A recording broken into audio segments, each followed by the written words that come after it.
Je suis allée il y a quelques semaines à la rencontre d'hommes et de femmes passionnés par ce fromage emblématique des Alpes, le Beaufort. Dégusté sur des plateaux apéritifs, chaud sur des gratins ou en fondue savoyarde, c'est un fromage à pâte pressée cuite qui est incontournable. Il y a un réel savoir-faire et chaque personne que j'ai pu rencontrer a un rôle indispensable dans sa fabrication. Le Beaufort AOP est donc pour moi le beau résultat d'un travail collectif et passionné, où chacun a à cœur de transmettre un produit de qualité. Son histoire ne date pas d'hier. En effet, dès le Moyen Âge, les paysans ont eu la volonté de valoriser le lait de leurs vaches et ont commencé à réaliser des meules de 10 kilos que l'on appelait vachelins. Ce fromage ayant une durée de conservation assez réduite, le processus de fabrication a changé pour laisser la place à des fromages plus gros, de 40 kilos, appelés gros-vires. Et c'est en 1865 que le gros-vire laisse la place au fromage Beaufort actuel. Je suis Anaëlle, blogueuse et créatrice de contenu food depuis plus de 8 ans, amoureuse de ma région. Je te fais découvrir des portraits de personnes inspirantes, des recettes et produits de saison typiques, avec mes astuces et techniques pour te régaler tout en prenant soin de ta santé.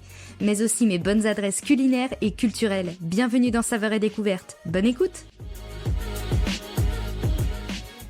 Pour mettre en lumière toutes les étapes de fabrication, je suis allée à la rencontre de la coopérative laitière de Moutier. Chacun m'a accordé un peu de son temps pour partager son métier et la fabrication du Beaufort AOP. Le Beaufort, ce n'est pas un simple fromage, c'est la représentation du travail, de l'expérience et d'un savoir-faire unique où chacun a à cœur de valoriser son territoire à travers de jolis meules parfumés.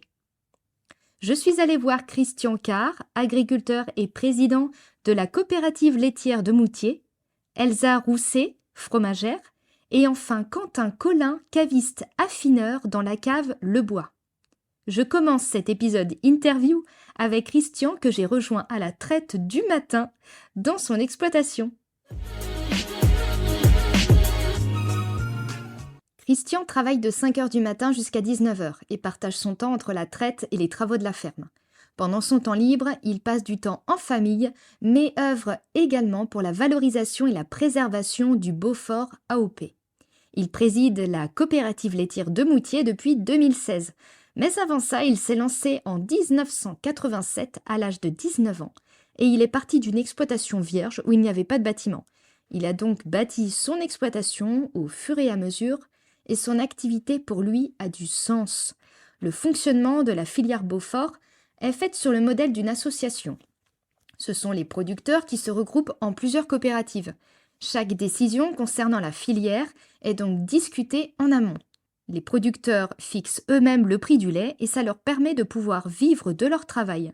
Pas de géants de la grande distribution qui tirent les prix vers le bas ici, mais bel et bien les producteurs eux-mêmes qui œuvrent main dans la main. Je veux dire, on est maître chez nous, on est patron peut-être, mais ce que l'on fait, c'est ouais, on le fait avec du sens, avec c'est pas bêtement, on fait des gestes, on fait des choses au quotidien, quoi.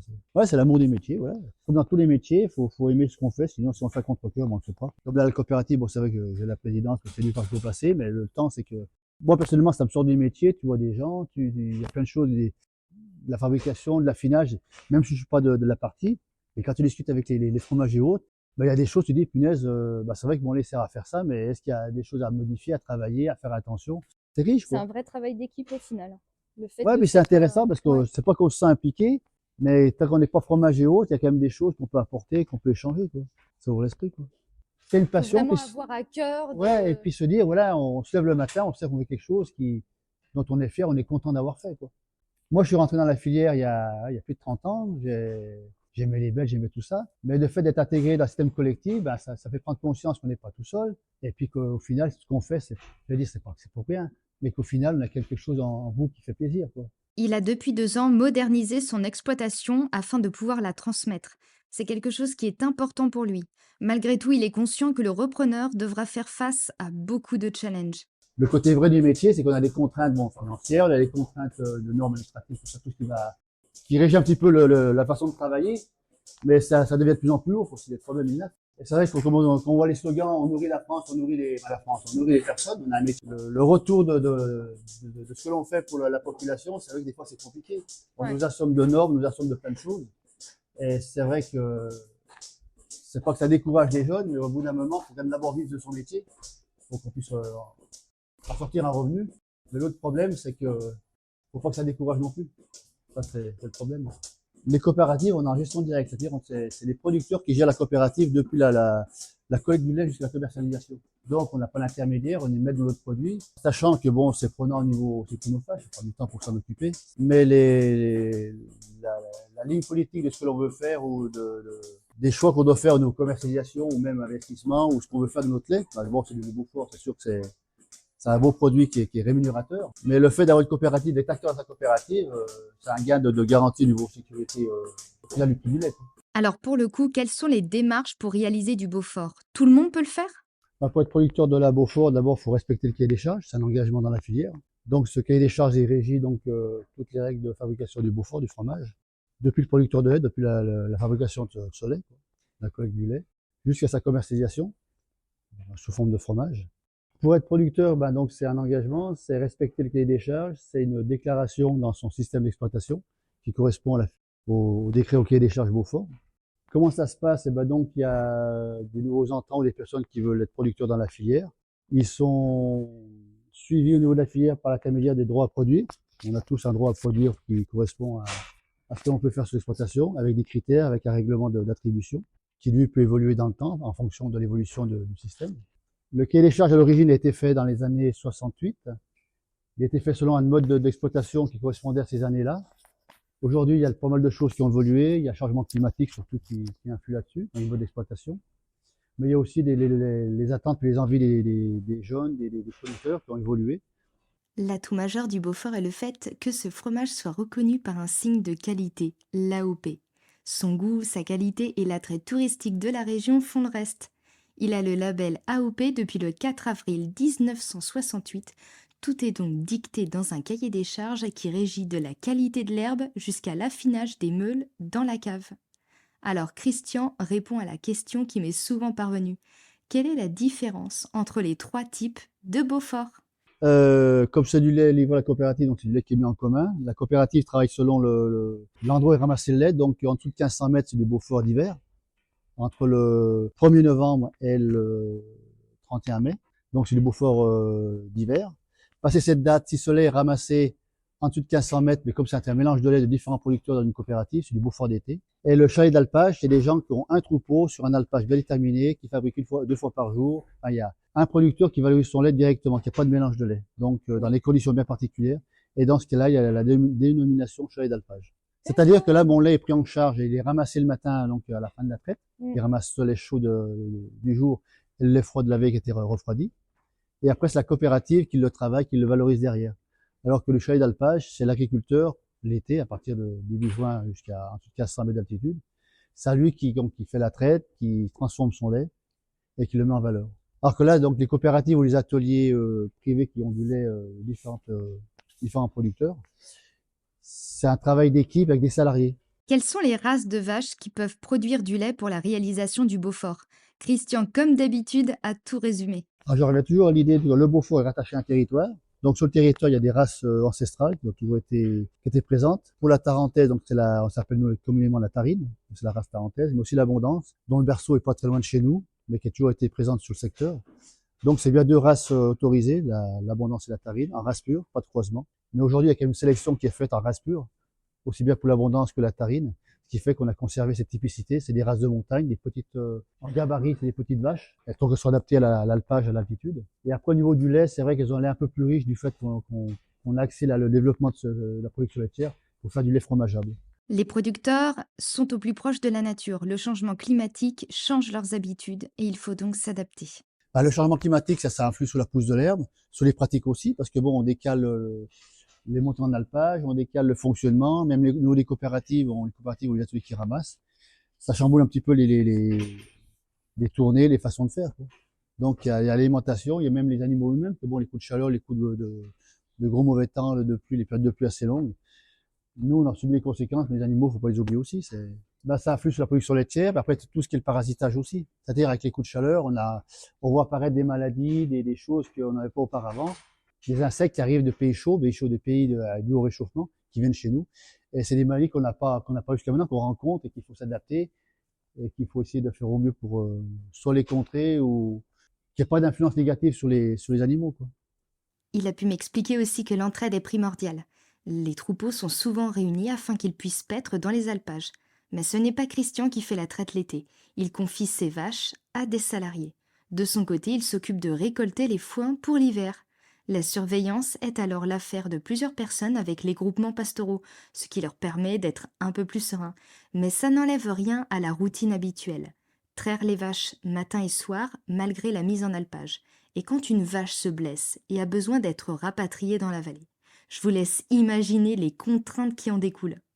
Il me donne du coup quelques infos sur les différentes transhumances de ces vaches. À la fin de l'hiver, courant avril-mai, les troupeaux ils sortent au printemps, dès que l'herbe elle pousse, on sort autour des bâtiments. Au fur et à mesure que l'altitude, l'herbe elle pousse aussi, on monte en alpage, on appelle ça les montagnettes, des alpages 800 000 mètres. Et après l'alpage, généralement, ça démarre autour de 13, 14, 1500 mètres. Donc on suit la pousse de l'herbe et les saisons. Et en sachant qu'au mois d'août, la pousse de l'herbe à 2000, 2005, c'est beaucoup plus court. On arrive un petit peu au maximum de la pousse. Avec les risques météo, les coups de neige, les coups de mauvais temps qu'on peut prendre en altitude. À partir de fin août, début septembre, les troupeaux commencent à redescendre, donc à repâturer ce qui a été mangé du courant juin. On fait la marche arrière de ce qui a été fait au printemps. On m'a posé la question du bien-être animal dans une exploitation. Je vous laisse en juger. Hermine, je vous la présente. Hermine. Hermine. Non, c'est la plus vieille du troupeau. Elle est super sympa. Et j'ai sa fille Perdrix, qui n'est pas très loin, j'ai vu tout à l'heure, juste après le poteau. Elle a le même caractère, elle est super. Bah, c'est vrai qu'il y a des vaches qu'on s'attache, et quand elles partent de l'exploitation, ça fait quelque chose. Moi, je dis franchement, il y a des vaches avec des super caractères, puis bon, voilà. Malheureusement, une vache, quand elle ne peut plus produire de lait, est reclassée en vache de réforme et est destinée à l'abattoir. Mais il peut y avoir des exceptions. Et est-ce que tu pourrais te dire, par exemple, celle-là, vraiment, je suis trop attachée, bah, tant pis, elle fera sa retraite là et Ben, je moi, dans le l'aménage, principe, les bêtes, tant qu'elles font du lait, qu'elles n'ont pas de problème, elles durent tant qu'elles veulent. La vache la plus vieille que j'ai eue, c'est quand j'étais encore dans les vieux bâtiments. Au début, je me suis installé. Elle est partie malheureusement, elle avait 17 ans. C'est la plus vieille que j'ai. Et là, elle part entre 12, 13, 14, 23. Je les laisse vieillir. Bon, on n'a pas une super production laitière. C'est vrai que les vaches, elles vieillissent bien. On les pousse pas à nouveau alimentation. Donc, c'est une chance de faire vieillir ces vaches. Soit malheureusement, bon, en cas de problème, ben, on peut aussi décéder. Mais généralement, on les fait partir comme vaches de réforme, donc à l'abattoir.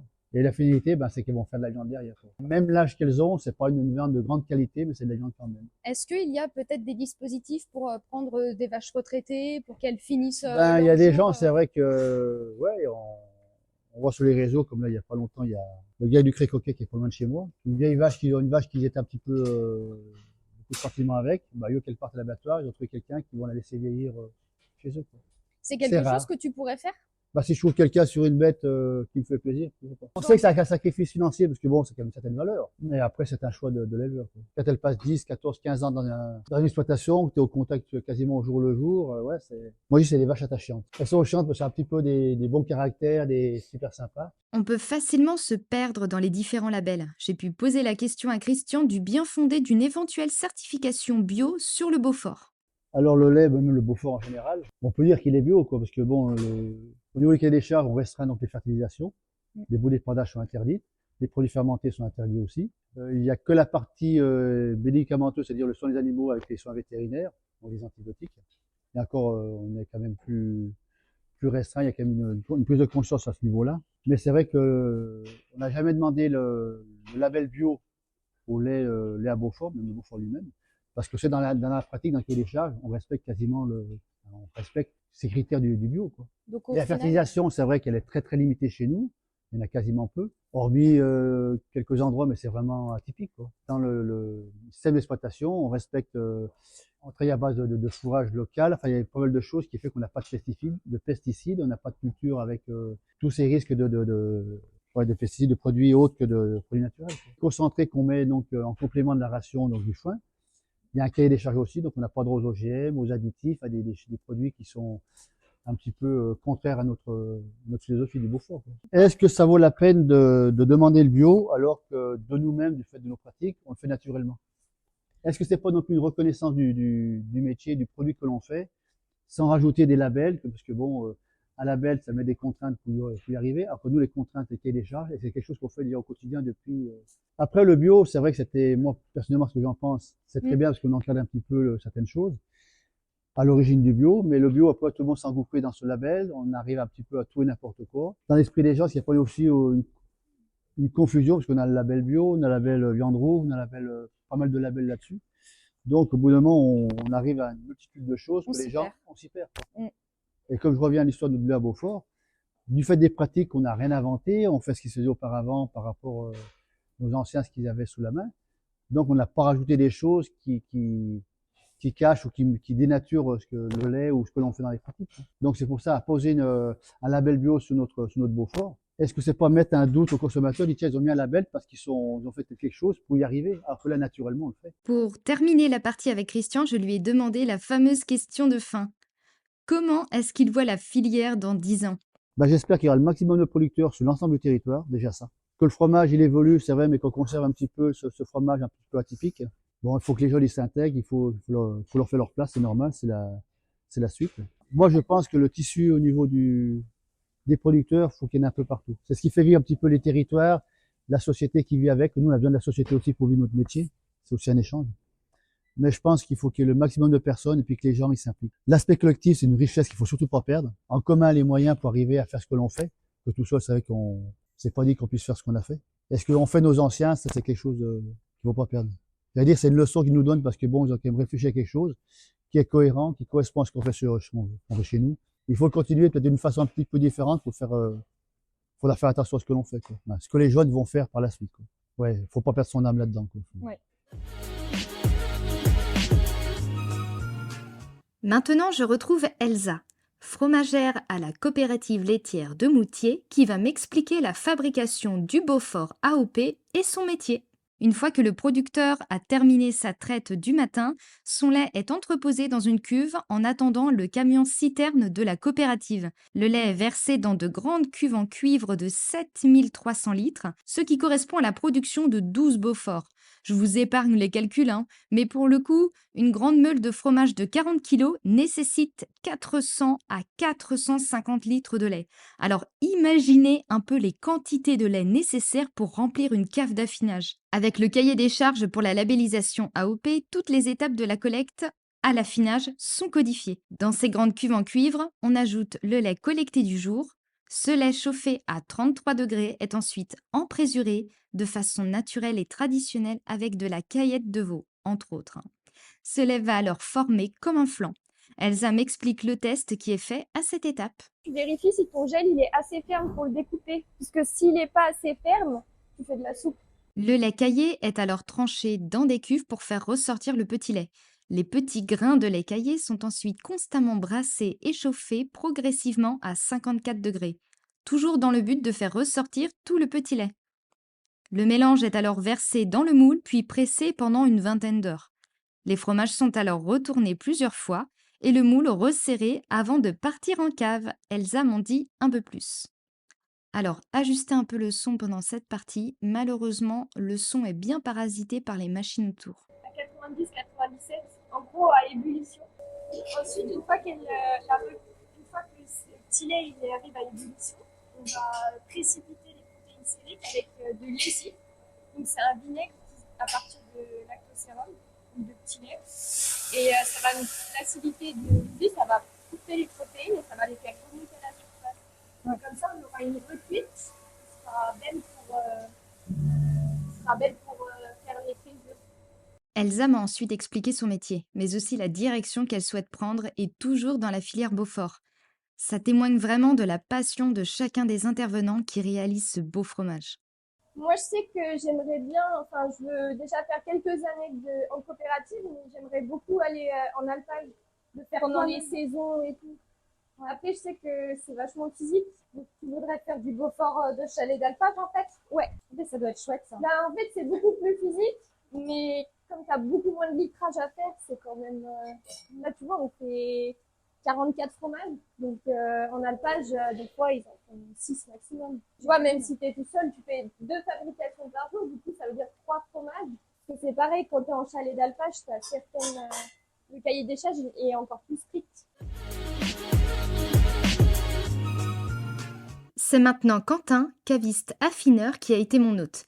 Il m'explique son rôle au sein de la coopérative laitière de Moutier. Donc là, on est sur le site de Lebois, donc le deuxième site de la COP de Moutier. Donc ici, c'est complètement robotisé. Ça veut dire que manuellement, on va dire au niveau des soins, on fait rien à la main. Donc ça va être des robots comme celui qu'il y a ici, qui vont soigner les Beauforts. Au niveau de la qualité des Beauforts, par contre, c'est nous qui faisons manuellement. On va les prendre et on va dire tester la qualité de pâte avec ce que j'ai ici, une sonde. Nous, on les tourne, on va tourner les Beauforts, les sonner, ce qu'on appelle sonner. Et après, si on a un doute sur un bruit qu'on entend différent, c'est là qu'on va, ce qu'on appelle tirer une sonde. Donc, on va venir sonder et regarder l'état de la pâte à l'intérieur de la meule. C'est là qu'on va voir s'il y a une bulle d'air, une lainure, une ouverture de pâte ou un défaut dans la meule. Et c'est là qu'on va vraiment classer les meules.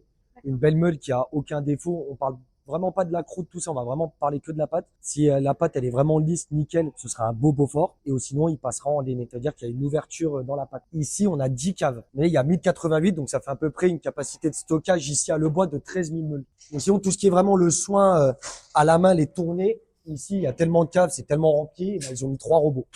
Donc nous, on fait le nettoyage des robots, on fait les entretiens, on recharge en saumure, tout ça, et après on lui lance un programme, il le fait. Les cavistes sont du coup secondés par des robots depuis 1992 et ce sont eux qui vont avoir la charge de retourner les meules de Beaufort de la cave et d'appliquer un mélange afin de parfaire l'affinage. Ça porte vraiment bien son nom, c'est un robot, il est complètement autonome. On lui donne un programme, il le fait. Mais malgré tout, rien ne remplace le savoir-faire humain. Il y a ensuite toute une expertise et une traçabilité derrière chaque meule. Chaque fromage est alors traité avec soin pendant plusieurs mois. Ce qui est bien, il y a toujours du travail manuel, c'est-à-dire que nous, avant de lancer un robot dans une cave, on va venir toucher les Beauforts. On va faire toutes les caves et on va venir toucher et sentir, voir un peu comment ils sont les Beauforts. S'ils sont tendance à être secs et un peu vraiment secs en talons et en surface, on va venir frotter.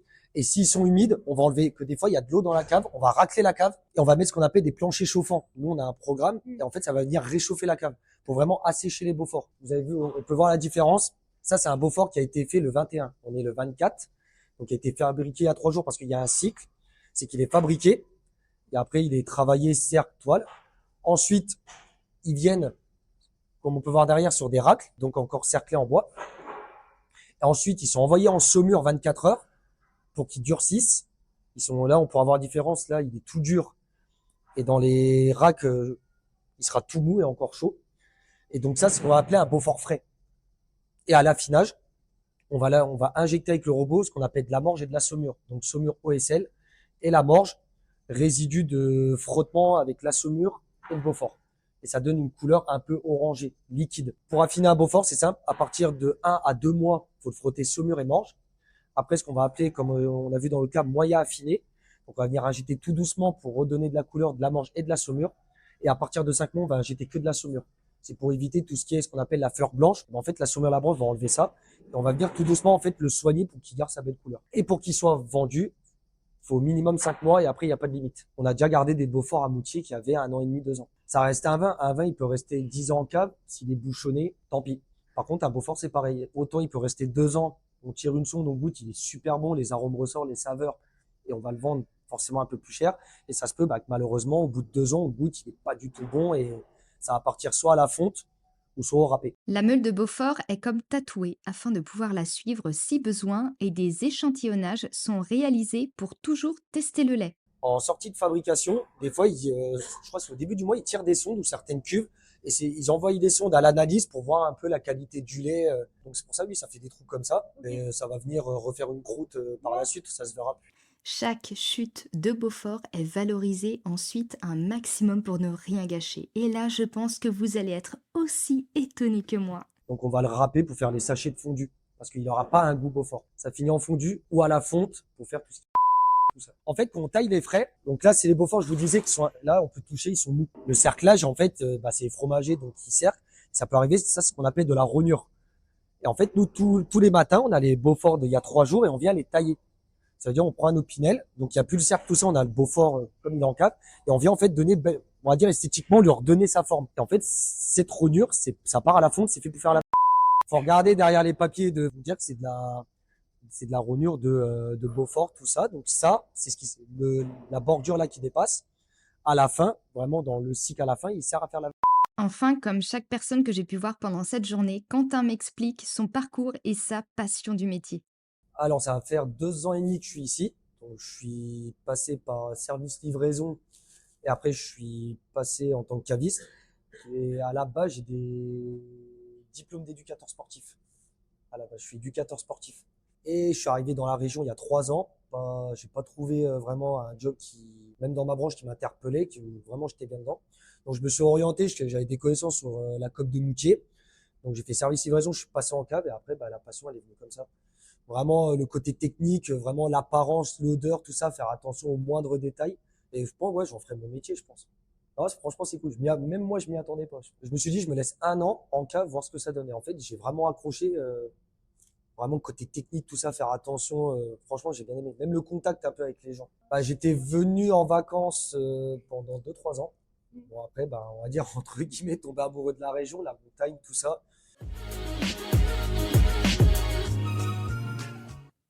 Vous pourrez retrouver du Beaufort AOP directement dans les coopératives de la région. L'AOP garantit bien des meules réalisées dans les règles de l'art.